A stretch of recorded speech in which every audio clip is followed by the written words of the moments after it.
Hi, this is Hasham and you are watching IMTV. Today we are going to discuss Russia and Ukraine conflict. It's going to be a very interesting view of Russian strike on Ukraine. West failed to understand what Russia has done through invasion in Ukraine. If you recall, a few months back, China asked their citizens to stockpile essentials and Chinese importing gas because were importing foods, commodities from all over the world, including from Pakistan. China would be having 60% of world's food commodities till June 2022. Now, today Russia has stated that they will not buy gold and foreign currency. Russian Reserve Bank has 21% of reserves in China and only 6% in USA.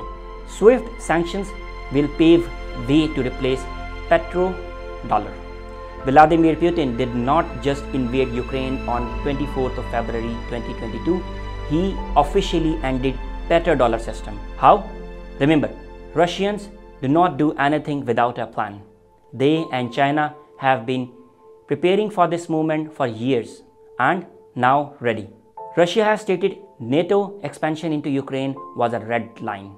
They knew their invasion of Ukraine would be inevitable and would have strategized that US West response would be swift dollar system, exclusions and sanctions. Responsible to expect that Russia's next step would have been to shut off oil and gas pipelines to Europe, as Russia has built up a huge yuan, gold and commodities reserve. This will cause massive price and supply disruption to Western markets and monetary system. For years, Russia and China have looked up for ways to remonetize gold and exit abuse of SWIFT system as a geopolitical tool against them. But how to do it? How to exit without West declaring it an act of aggression or war against West?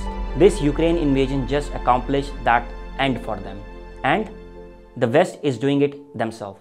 Now, free to declare themselves SWIFT system outcast by Western government hands, Russia can now say, we will turn oil pipelines back on, but not for dollars. Russia then declares that Europe or anyone that wants Russian oil as a third largest global producer, or Russian Ukraine wheat that is 1/4 of the world production, must pay in gold or use ruble, yuan, gold backed by the payment system. Their leverage as an oil producer who cuts off supply will cause almost immediate price shocks to the Western world. A good part of the population could immediately be unable to heat their homes. Almost equal to the oil shock they would cause is their ability to cause food shortages, price spikes through the disruption of wheat production. Unmentioned in all this is China, who has been silent and not condemned Russia. That means silent approval and cooperation. China will act to soak up Russian production of oil and wheat to soften the blow to their strategic partner. This will again be through the yuan ruble facility, at some point overtly stated gold backing of that system by Russia and China.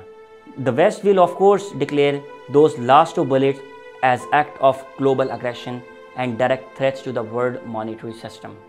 At this point, there will be a clear fracture of the world's monetary system into two competing East and West structures, circling back to the initial point that the 50 years global petrodollar system has just officially been ended by Putin.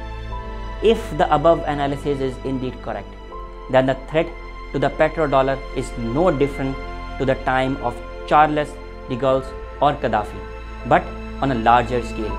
They cannot move Putin as easy as they did with the previous leaders who challenged their fraudulent petrodollar monetary system. Thank you for watching IMTV.